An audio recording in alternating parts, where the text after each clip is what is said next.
प्रलोभन देने का फ्रीबीज़ वाला जो ये कॉन्सेप्ट जो अपनाया जा रहा है, तो ये तो साफ़ है कि बजट के अंडर का ये चीज़ ही नहीं है, तब तो ये अर्थव्यवस्था को मतलब गड़बड़ाने का काम किया जा रहा है। अभी जब प्रगति यात्रा में नीतीश कुमार निकले थे, तो हर जगह उनका स्वागत जीविका दीदी लोग ही कर रही थी।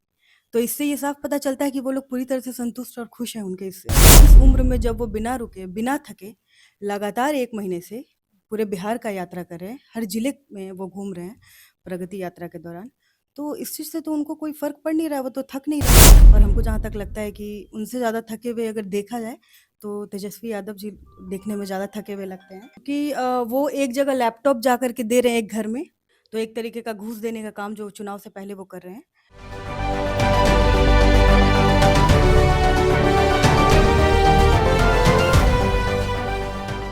नमस्कार, स्वराज पोस्ट में आपका स्वागत है। मैं वेद सिंह। अगर बात करें नेता प्रतिपक्ष तेजस्वी यादव की, वो 2025 का मुद्दा जो है माई बहन सम्मान योजना को लेकर हर एक गांव में पहुंच रहे हैं। महिलाएं जो हैं बहुत ज्यादा प्रभावित भी हो रही हैं या नहीं हो रही हैं। इन्हीं सब तमाम मुद्दों पर बातचीत करने के लिए अभी हमारे साथ मौजूद हैं जदयू की प्रदेश महासचिव निकिता तिवारी जी। पहले तो स्वागत है आपका। Thank you. आपके चैनल के दर्शकों को बहुत-बहुत धन्यवाद और क्या लगता है कि तेजस्वी यादव जो है माई बहन सम्मान योजना के तहत 2,500 रुपए प्रति माह देने की बात कर रहे हैं, अगर उनकी सरकार बनती है तो कितना इससे इम्पैक्ट पड़ने वाला है इस बार 2025 के चुनाव में? देखिए ये जो माई बहन जो योजना है और जो वो बजट दे रहे हैं कि 2,500 रुपए पर हर महिलाओं को देंगे, तो महिला वोटर यहाँ पे एप्रॉक्स 6 लाख के एप्रॉक्स में है। तो क्या आपको ये लगता है कि ये बजट के अंडर का ये प्रलोभन दिया गया है? आपको ऐसा लग रहा है? ये जो प्रलोभन देने का फ्रीबीज़ वाला जो ये कॉन्सेप्ट जो अपनाया जा रहा है, तो ये तो साफ़ है कि बजट के अंडर का ये चीज़ ही नहीं है, तब तो ये अर्थव्यवस्था को मतलब गड़बड़ाने का काम किया जा रहा है। तो ये योजना कहीं से भी एक प्रलोभन है, ये योजना नहीं इसको बोला जाएगा कहीं से भी और इससे कोई फ़र्क नहीं पड़ने वाला है, महिलाओं को ये निर्भर बनाने का काम किया जा रहा है। बिल्कुल। क्योंकि अगर ऐसा देखा जाए तो कहीं ना कहीं नीतीश कुमार जी की साइलेंट वोटर के तौर पर महिला वोटर्स होती हैं।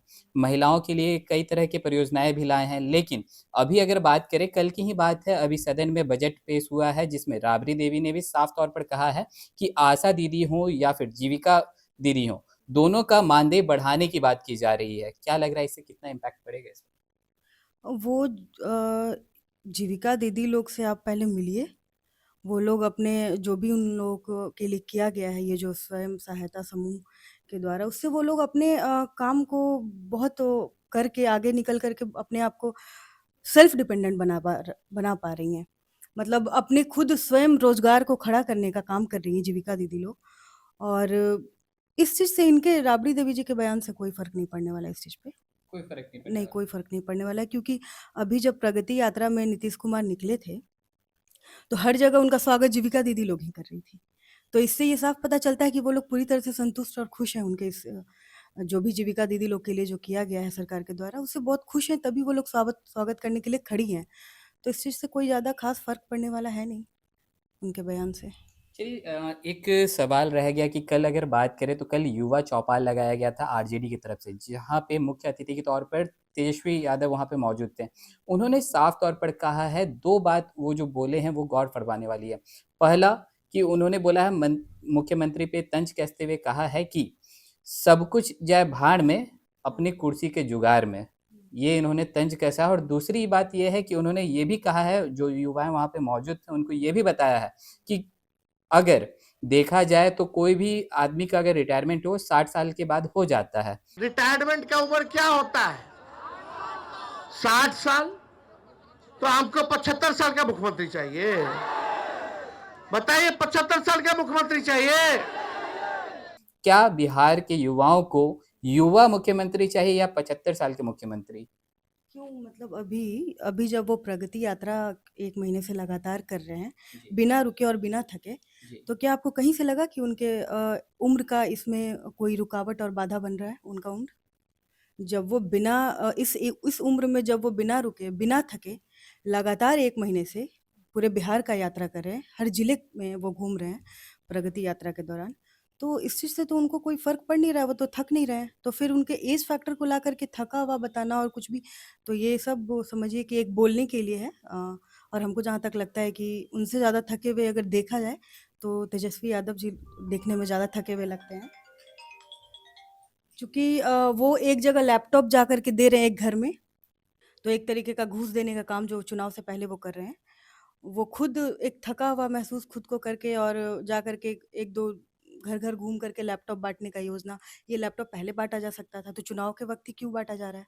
तो ये जो घूस देने का जो वो काम कर रहे हैं और आरोप लगा रहे हैं कि थके हुए हैं और ये, तो वो प्रगति यात्रा में वो देखे होंगे, वो भी देख रहे होंगे जैसे पूरी जनता देख रही है बिहार की, वो भी देख रहे होंगे कि बिना थके मुख्यमंत्री जी पूरे बिहार का यात्रा किए और पूरे बिहार में सौगात देने का काम किए हैं। तो इससे कोई ये नहीं है कि उम्र एज फैक्टर कहीं से कोई बाधित नहीं होता है यहाँ पे। चलिए चलते-चलते एक आखिरी सवाल रहेगा कि अगर मुद्दों की अगर बात करें 2025 विधानसभा चुनाव नज़दीक है, वहीं अगर आप लोग के पास अगर बात की जाती है तो आप लोग विपक्ष पे हमला करते हैं कि विपक्ष के पास कोई मुद्दा नहीं है। वहीं अगर आप लोगों से अगर बातचीत की जाती है तो आप लोग 2005 से पहले का समय जंगल राज याद दिलाने लगते हैं। मेन मुद्दे की है उस पे बात ही नहीं हो पाती है। कौन-सा मेन मुद्दा? किस मुद्दे पे बात नहीं हो रही है? पलायन हो गई, बेरोज़गारी हो गई। अभी 100% रोज़गार कौन-सी सरकार कौन-से स्टेट में और कौन-सी सरकार 100% रोज़गार प्रोवाइड करा रही है?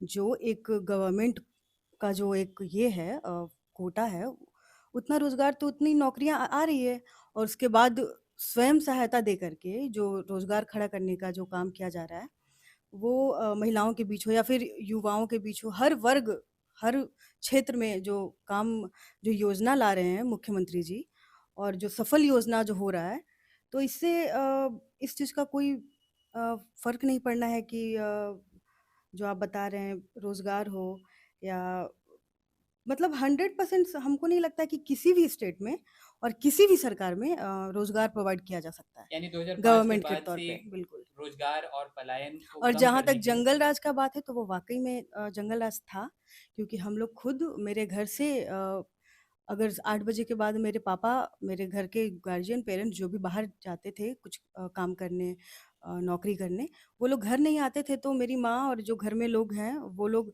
चिंतित हो जाती थी कि अभी तक 8 बज गया घर नहीं आए। तो ये बहुत चिंता का विषय हो जाता था क्योंकि लोगों में ये डर और ये खौफ था कि 8 बज गया तो उसके पहले नहीं आया तो कुछ बाहर में परेशानी या कुछ भी, मतलब ऐसा माहौल था बाहर का कि लोग सुरक्षित उतना महसूस शाम के बाद नहीं समझते थे। जबकि आज पुरुष तो बाद की बात है, महिलाएँ 10 बजे घर लौट रही हैं काम करके, उससे भी कोई फ़र्क नहीं पड़ रहा है। इतना सुरक्षित माहौल है बाहर में, तो फ़र्क तो बहुत है। जंगल राज तो वाक़ई में था, इससे कोई ये नहीं है।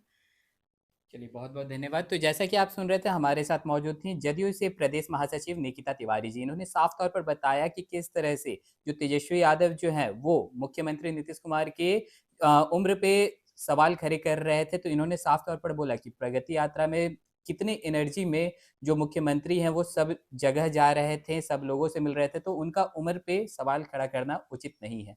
तो चलिए और भी ऐसे तमाम खबरों का सिलसिला इसी प्रकार बना रहेगा। स्वराज पोस्ट पे अपनी प्रतिक्रिया को हमारे कमेंट बॉक्स में ज़रूर साझा करें। धन्यवाद।